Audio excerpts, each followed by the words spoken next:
नमस्कार, न्यूज मंच देख रहे हैं आप और मैं हूं विशाल वैभव।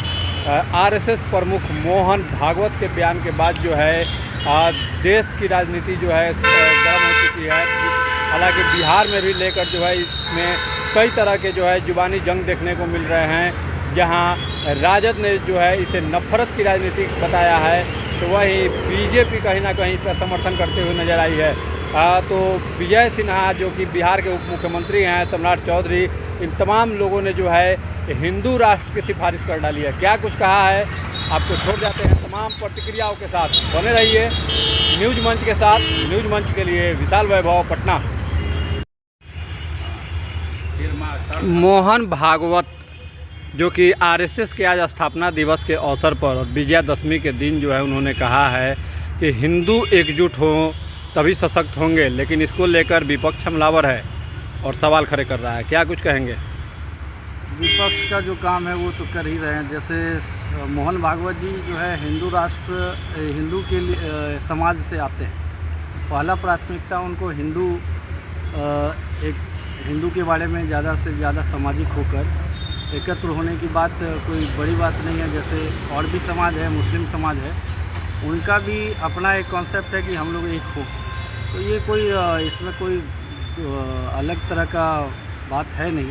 अगर हम देखते हैं इलेक्शन के टाइम में, लोकसभा के टाइम में, या अभी जम्मू कश्मीर और हरियाणा का जो रिजल्ट आया है, तो जम्मू कश्मीर में भी देखिएगा जो मुस्लिम बाहुल एरिया है जी, उसमें आप देखेंगे कि वहाँ बीजेपी को वोट नहीं पड़ा, और जो हिंदू और मुस्लिम मिक्स है वहाँ पे बीजेपी जीती है। तो एक तो सामाजिक, पहले तो हम लोग हिंदुत्व की बात करेंगे क्योंकि हिंदू है। मोहन भागवत इसमें कोई गलत बात नहीं कह रहे हैं। और जो भी समाज है वो एकत्रित होंगे तभी तो संगठित हो पाएंगे।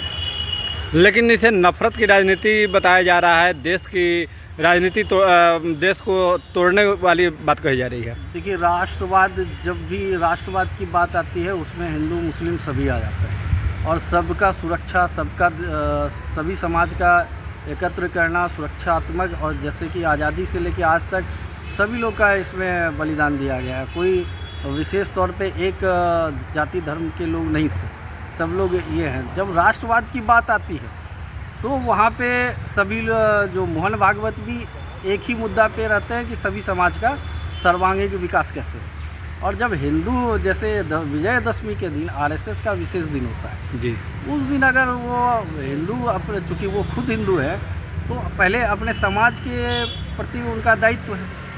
उसके अनुसार तो उनको हिंदुत्व के विकास के लिए उनको तो ये करना पड़ेगा, हिंदुत्व एक हो, कैसे विकास हो, कैसे सर्वांगीण चारों तरफ से विकास हो, किस तरह के हिंदू में और भी बहुत सारा समाज बट गए, वो लोग एकत्रित कैसे हों।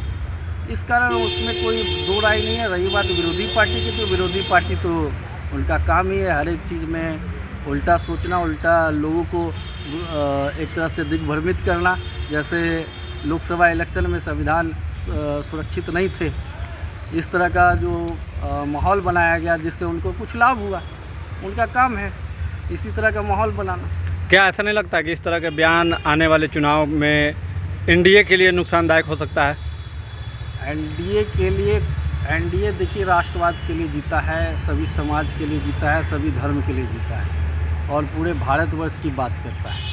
इसका एनडीए के लिए कोई बात नहीं है। हाँ, ये है कि यहाँ पे जो इन लोगों का विरोधी पार्टी का टेक्निक यूज़ होता है, किस तरह जनता को एक तरह से दिग्भ्रमित करके वोट को अपने साइड कर रहे हैं, ये उनका एक काम चल रहा है शुरू से। और लोकसभा में वो हो सकता है कि इसमें सार्थक हो गया हो, लेकिन आज जो है हरियाणा और जम्मू कश्मीर का जो रिजल्ट आया उसमें तो उनको समझ में आ गया कि जनता को कितना बुड़बक बनाया जा सके, कोई फ़ायदा नहीं।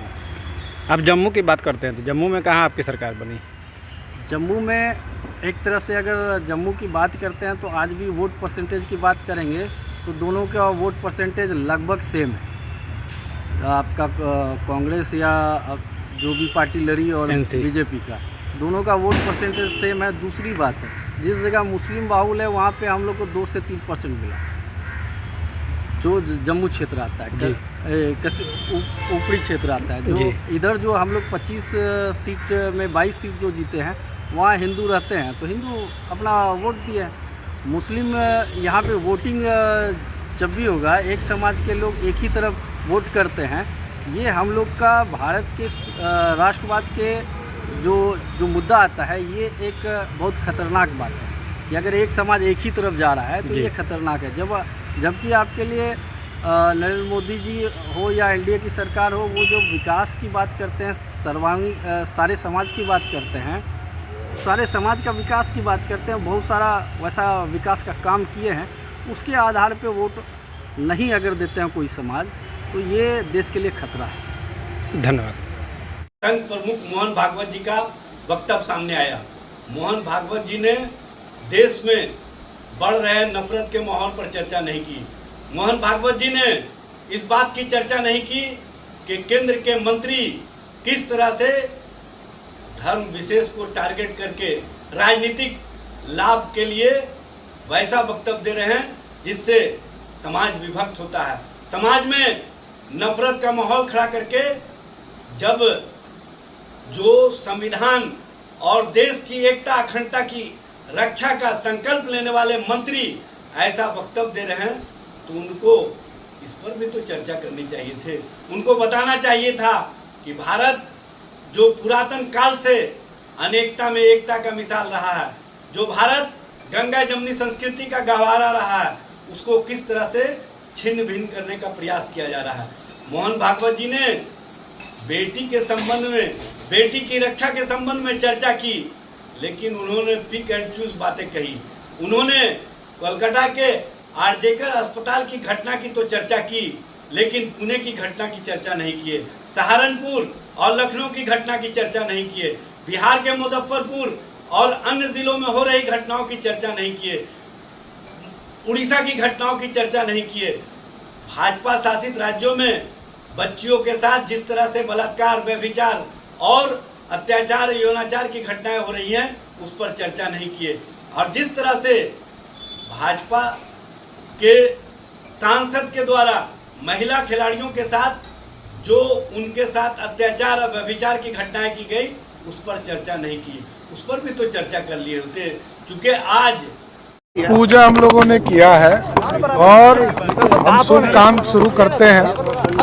आज विजयदशमी का दिन है।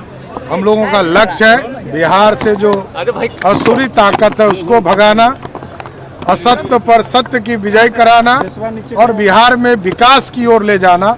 ये हमारा लक्ष्य है। हमारे लिए घर कोई मायने नहीं रखता।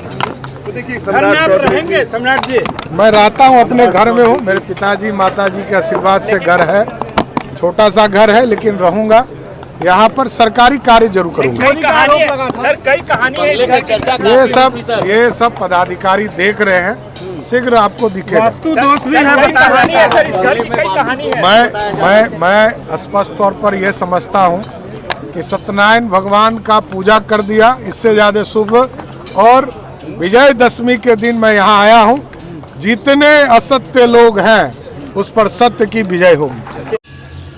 आज विजयादशमी का दिन आदि शक्ति जगत जननी माँ जगदम्बा जो सारे सृष्टि का संचार करती है, चराचर जगत के, वही भगवती के माध्यम से संचालित होता है। आज बाबा इंद्रवनेश्वर महादेव मंदिर में महादेव की कृपा प्राप्त कर माता का दर्शन किया और माता पूरे माँ भारती के संतानों को सुखी निरोग स्वस्थ रखें और यह देश फिर से विश्व गुरु की ओर कदम बढ़ाए। देश के माननीय प्रधानमंत्री नरेंद्र मोदी जी शक्ति के उपासक हैं। पूरा माँ भारती का संतान आज जिस भक्ति के साथ शक्ति की आराधना कर रहा है, यही प्रकृति है, यही मुक्ति है। माँ भारती का सब लोगों का 21वीं सदी के भारत बनाने का यही अवसर है। सबको दशहरा की हार्दिक शुभकामना। सभी निरोग हो, सुखी हो और सभी यशस्वी हो, सभी समृद्ध हो। जय माता दी, जय माता दी। नमस्कार समस्त देशवासियों एवं समस्त बिहार वासियों को दशहरे की ढेर सारी शुभकामनाएं। आपका भाई रवि नारायण सिंह, RPIA प्रदेश अध्यक्ष, आप सभी को ढेर सारी शुभकामनाएं देता है। और माता रानी आप सभी के जीवन में अपनी ऐसी ही असीम कृपा बनाए रखें, यही मंगल कामना करता है। प्रणाम।